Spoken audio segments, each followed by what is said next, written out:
here on the other side. It's a little bit tighter. We got some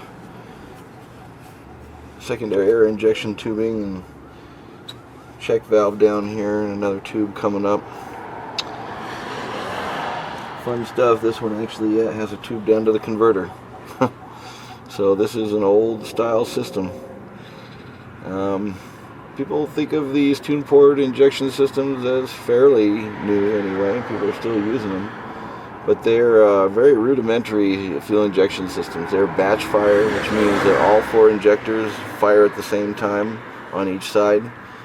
Usually about 3 times per revolution. So 3 squirts of the injector per opening of the valve. And they just basically, the fuel sits there and waits for the valve to open and the air to swoop it in. Very, very basic, not sequential.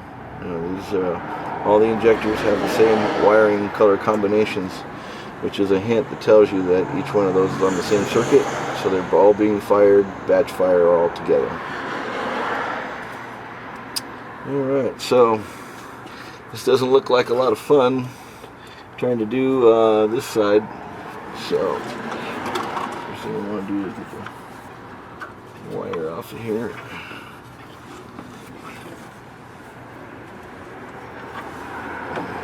It's still a little bit warm from running around. It's not completely.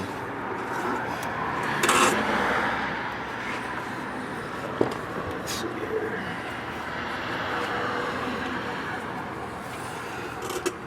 Well, you really just can't get to this boot whatsoever, not at all. Let's see if I can get to it with a pair of boot pliers.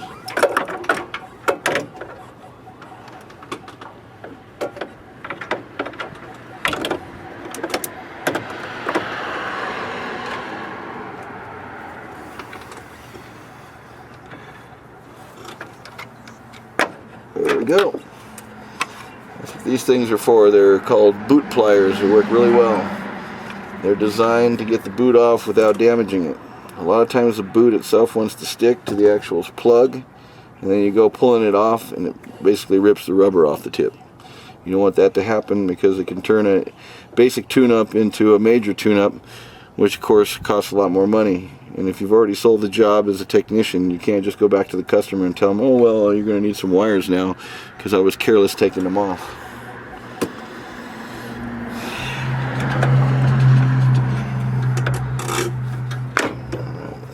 Another one. Now, I'm sort of mindful of the firing order here. I don't want to get them completely mixed up, and can figure it out easy enough if they do get mixed up, but it's easier enough to not have to go through that. Now I'm going to be ohming each one of these wires to check them to see if they have the proper resistance to them, and see if any of these wires are just outright broken or bad. Well, that just came right off in my hand, so that doesn't even seem like it was clipped onto the spark plug well. And if I can look down inside there, you can see inside that little hole. That looks about right. It looks like there was some rubber even overlapping on that one. But we'll check it out and we'll see.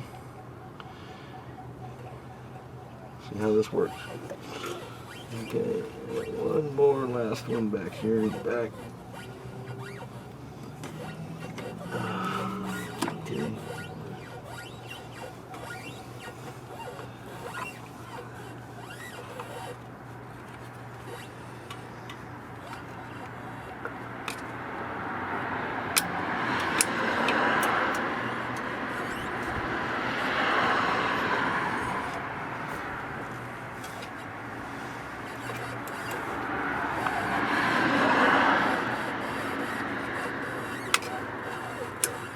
Go. Easily enough, it didn't break, but it did fall. Some cobwebs. It's alright. I just need to get the wires up and out of the way so I can see better down inside there. Figure out what I need to do. What the hell is that? Oh, that's the reason. Well, another problem we have here, probably the reason why this thing is running so rough and loading up. That is a coolant temp sensor. And it's not in good condition. Well, there's the connector for it. Connector looks kind of alright, but this just slid right out of the head.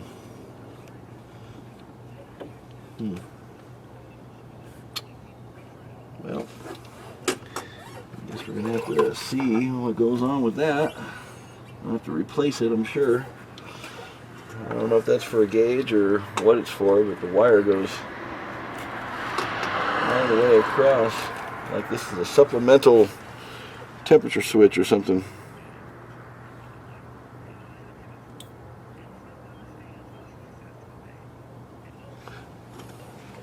I wonder if that's the one for the cooling fan or something.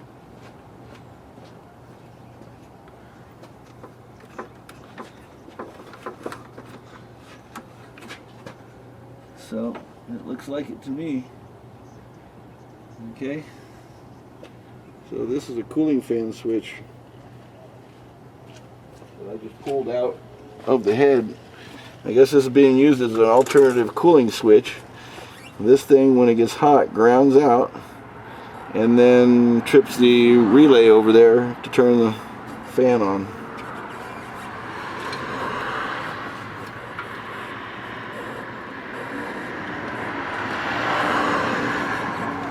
I don't know how it worked because it was hanging halfway out. But, oh well. Back to what we were doing. There's a little plastic piece. Yay. One little plastic piece survived. And it didn't break coming off. That's amazing.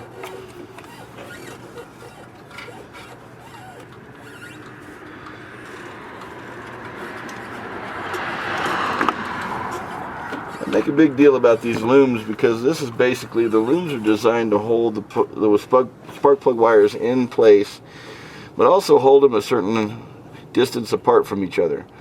You have such high voltage going through these wires that if you try to bunch them up like a lot of people do, a lot of people grab them all together and they put their wires together and they get a wire tie and wrap them around and make them look nice and tucked in, and hey, the wires are out of the way, they're not going to burn, that kind of stuff.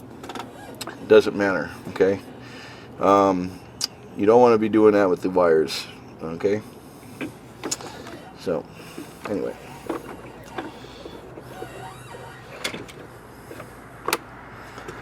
Back to reality. Okay, so the looms are there and they're designed to hold the wires a certain space apart from each other so that spark doesn't jump from one to the other. Mutual induction. They're also designed to hold, again, the wires away from things that are hot that would otherwise burn the wire and cause the wire to fail. And you can see it's really tight in here with this air tube. This air tube gets as hot as the exhaust manifold at times. So real easy to burn wires on that. When a wire burns through, it's much easier for a spark to go directly to ground here than it is to jump across the spark plug in the combustion chamber. Alright, well, let's see if we can get these spark plugs out now somehow, some way.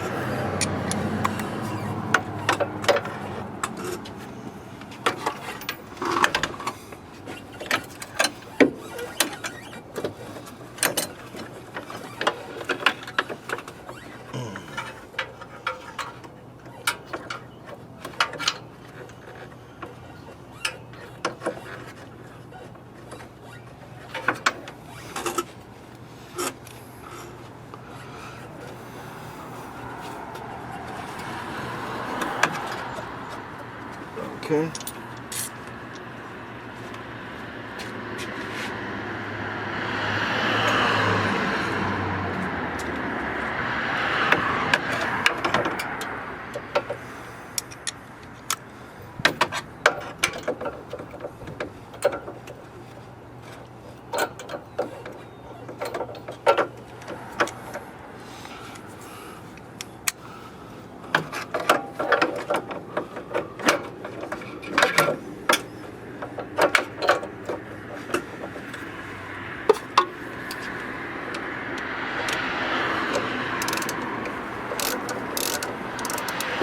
Again, very, very, very loose, almost like finger tight.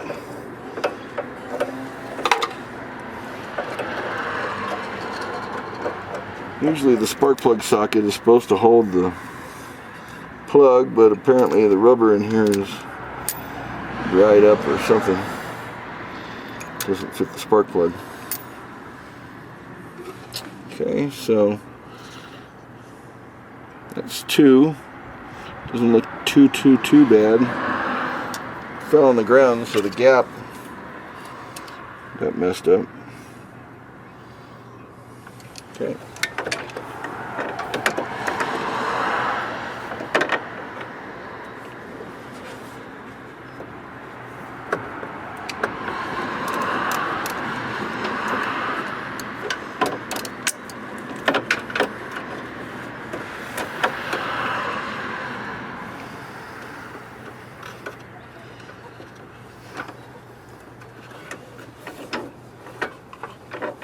Just gotta love tight spots.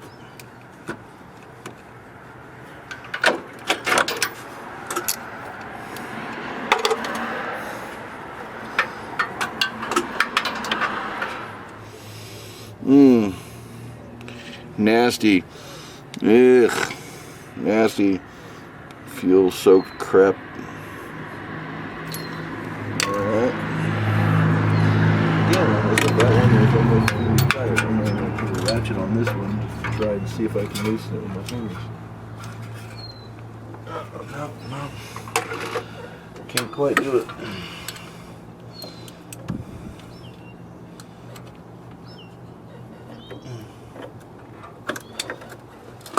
It's actually tight.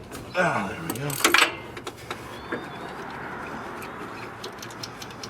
This car really isn't all that bad. I went and looked at one the guy wanted 1900 for, and it had been sitting in weeds, it looked like, for years. And it was full of spiders. And they claimed it had a pretty high performance engine in it, but the entire wiring harness had been eaten by mice. There was nothing left to the injector harnesses. There was nothing left to any of the plastic or rubber. All the wires to the mass airflow, the IAC, throttle position sensor, anywhere there was wires was just eaten. And it was full of crap, and the interior was just trashed. I was going to gut the car, of course, and make a race car out of it, but this is a much, much better shell for $900. I can tell you that. Here we go. Yep. About the same as all the rest. Very wet, fuel fouled, nasty. Now these aren't as moist as maybe a couple of the ones that came off the other side, but it's obviously that these plugs were not firing to the best of their ability. None of them were. Not even the ones that were firing right. And there's the last one. Yeah, I don't see how any of these really were firing too much. They look terrible. Alright, well, now that we got those out, we can start doing some resistance on the wires. Excellent. Let me get the meter.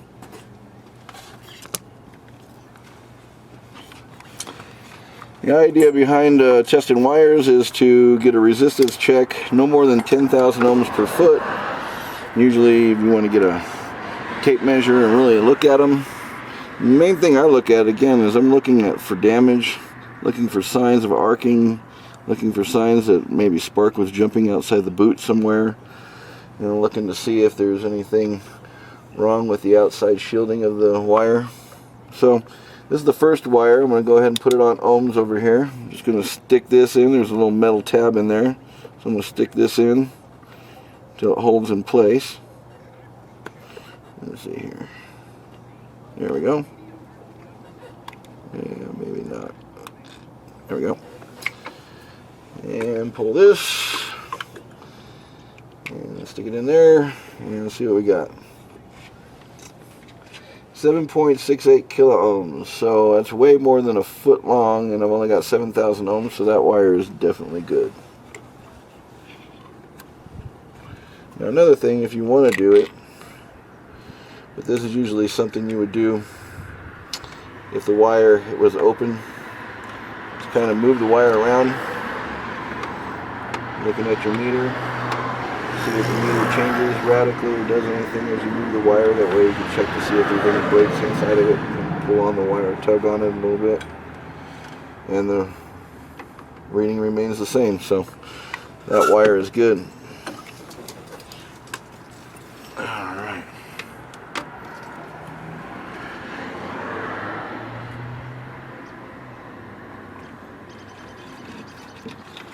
Okay, supposedly that says this is right. 1, 8. Well, that might be the problem right there. Somebody, I think, swap the wires. Put the wrong wire in the wrong place. Well, that'll definitely do it. But nonetheless, I want to check this thing out, see what's going on with it. So we're going to go here and check this next wire. 184. I think this is supposed to be 8 because it's a short wire. Goes down there to 8. What do we got? 5.93 kilo ohms. Checky, checky, checky. Stretchy, stretchy, stretchy. Everything's good. Okay. Put that back on. Now I'm going to go back, like I said, go over the wiring again, go over the firing order. It's very, very possible that someone was in here and got it wrong, and then they couldn't get it right, didn't know what they did wrong, and just gave up. I see it all the time.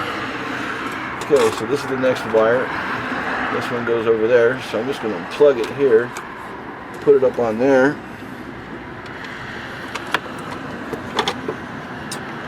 and go over here and check it out.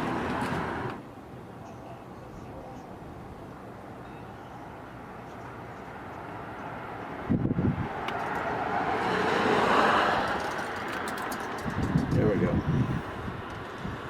8.97 kilo ohms.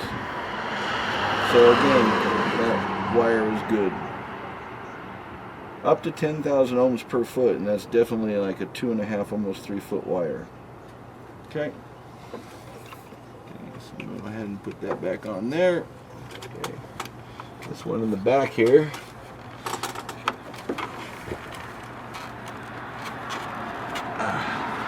Well, that's hard to get to. It's real tight in there. Everything in these Corvettes is tight. Don't let them fool you. Great cars, but they didn't make them for your average mechanic hands.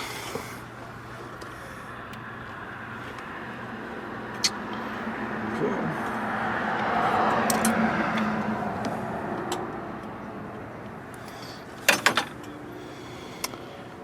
6.987876 again. Mess with the wire a little bit, tug on it, still good. Oops, not now because I lost my lead.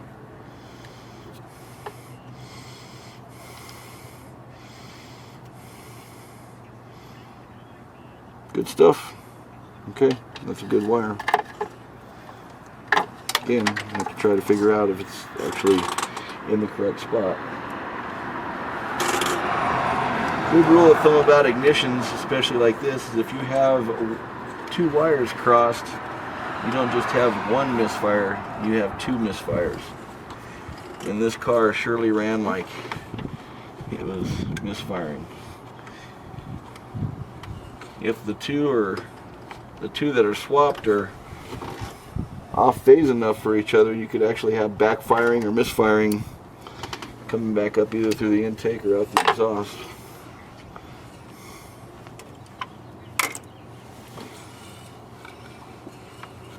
I can't get my fingers in here to get that back down on its tower. Ah, there we go.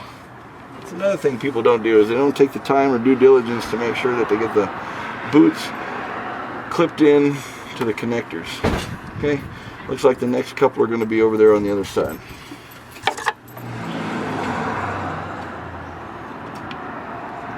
.32, 6.08. Okay, not bad. Okay. Again, moving the wire around, not much difference. No openings, no OL. Well, it did because they lost the lead again. Let's see here.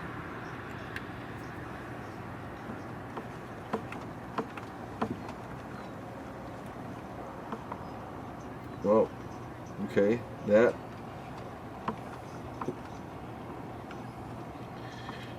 So, every once in a while, by moving this wire, I'm getting a high ohm reading. Doesn't go OL, but it goes up from 6. I've seen it as much as 11. That's better. I think we're pretty good. Okay.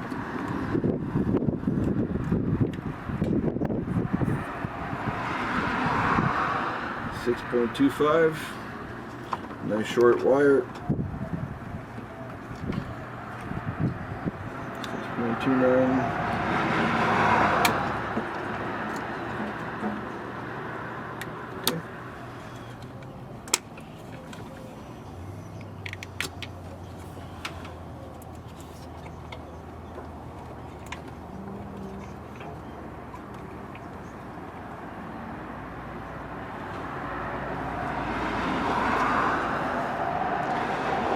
.3. Okay, so one more wire to test.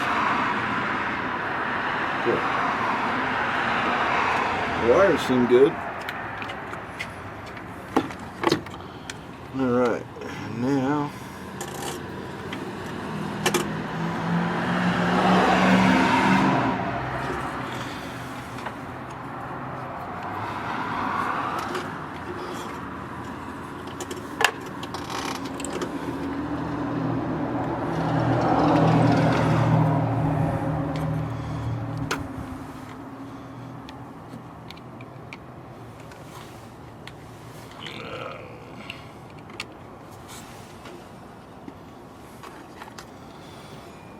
okay, 9.20, another long wire, but we're good. Almost 10,000 ohms, but it's about a 3-foot wire, so we're way under the spec. So wires are all good. But what I did find over here is that we've got, I believe, crossed wires, and that would definitely cause the problem we were looking at. But while I got the plugs out, I might as well do a compression test, so I think I'm going to do that just to do the condition of the engine, check it out. But other than that, we're good. Make shit run.